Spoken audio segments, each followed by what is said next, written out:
Thanks, Annie. It's an honor to be here today with you to celebrate recovery. Congratulations. It takes a lot of hard work to live in recovery. It is a great accomplishment, and you need to know this. Families affected by addiction celebrate every person's recovery. Thank you for coming here today, and thank you for recovering out loud. When you recover out loud, you send a message to families that are in active addiction and people in active addiction, and let them know that there's no shame in having this disease, in living in recovery, and that recovery is possible and there is hope. On a personal note, my son Dave is here. He's 23 years old and 2 years in recovery. Yeah. It's been a long journey, and there were times I wasn't sure we were going to make it here. Dave, our journey together has taught me many important life lessons that I frankly really didn't want to learn, but they made me a better person. So thank you. I'm so happy you're in recovery. To understand what it's like to have a child in recovery, you have to know what it's like to have a child in active addiction. I think the best word to describe it is torture. It's getting a front row seat to see someone that you love more than yourself seriously self-harm. It's mourning the loss of someone who is standing right in front of you.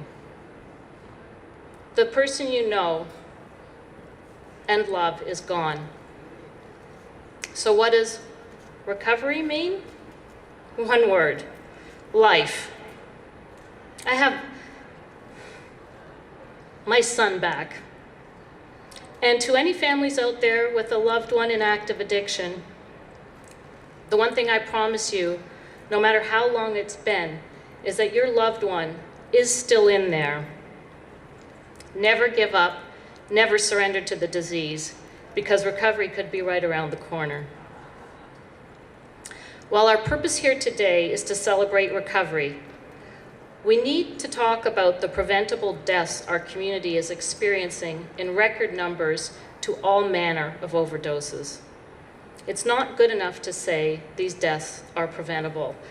We have to prevent them. The biggest enabler of addiction is not harm reduction services. It's the lack of access to publicly funded, timely, compassionate, evidence-based treatment. We need treatment on demand for this life-threatening illness, like any other life-threatening illness. Harm reduction services are necessary to keep our loved ones alive. Stigma has resulted in decades of underfunding for addiction and other mental health conditions, which represent 11% of the overall burden of disease, yet they receive only 7% of the healthcare budget. The wait times are worst for our youth. Males are waiting 16 months for admission to treatment at Pine River Institute. There are more than 200 youth on their wait list. This discrimination in healthcare funding is the result of societal attitudes about addiction and about people who use illicit drugs. The harmful societal attitude about addiction is that it is a choice and not an illness. The harmful societal attitude about illicit drug use is that only bad people making bad choices use illicit drugs. The 2016 Canadian Community Health Survey was just released, and yes, this is how I have fun. Over 10% of Canadians aged 12 years or older reported illicit substance use in 2016. That's 3.6 million Canadians. Prohibition is not preventing a lot of Canadians from using illicit drugs.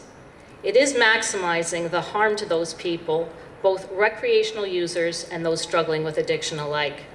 We need a public health approach to drugs and drug use, not a criminal justice approach. We need the recovery community to break down the stigma around addiction so that those in active addiction get the treatment that they deserve. We need every day to be Recovery Day. So please come visit our tent over here, Families for Addiction Recovery. We would really like you to sign up to write a story, your story of recovery for us.